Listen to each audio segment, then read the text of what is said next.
ও আমার ভাই হল হযরতে আব্দুল কাদের জিলানী রহমতুল্লাহ আলাইহির বাবা ওলা একজন হক হালালি মানুষ আসলানে মুসলমান হল বিবাহ করবার আগে আল্লাহর বন্দা এক নদীর কিনারা বায়াটিয়া যাইতরা মুসলমান হল কয়েকদিন হয়ে গেল পীর আব্দুল কাদের জিলানীর বাবার পেটের মধ্যে কোনো দাতর খানা নাই দানা নাই, পেটের বুকে বায়ু হল অশান্তি হয়ে গেছে। এমত অবস্থায় নদীর মধ্যে একটা ফল দেখলা ভাসিয়া ভাসিয়া, আর আল্লাহর বন্দা আপেলটা লইয়া পেটের বুকের যন্ত্রণায় খাইলেইলা। খাওয়ার লগে লগে জ্ঞান হয়ে গেল, আহারে আমি খার বাগানোর হকটা খাইলাম।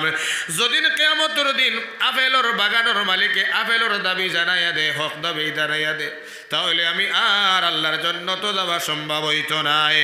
আল্লাহর বন্দায় ডরাইয়া দুনিয়ার জমিন হক আদায় করবার লাগিয়া আপেলর বাগানোর মালিকর বাড়ির মধ্যে গিয়া হইলা, সাহেব আপনার বাগানোর উপরে, আপনার নদীর উপরে আপনার বাগান অন্তাকে একটা ফল ফড়ে গেছে, পেটর বুকর যন্ত্রণায় খাইলেইছি রে ভাই, দয়া করে আপনি দাবি খান ছাড়িয়া দেও।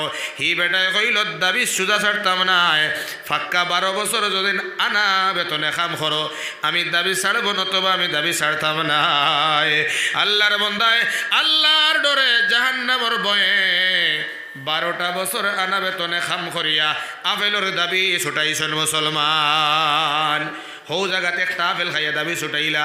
আই আমরা আপেল তো আপেল বাগান মারি দিয়ার, বা হল দোকান চুরি করে দিয়ার, স্কুল চুরি করে দিয়ার, মসজিদ চুরি করে দিয়ার, ফরর মাল ডাবিয়া খাইয়ার, খাইয়ার নিনা খাইয়ার না, খাইয়ার নিনা খাইয়ার না।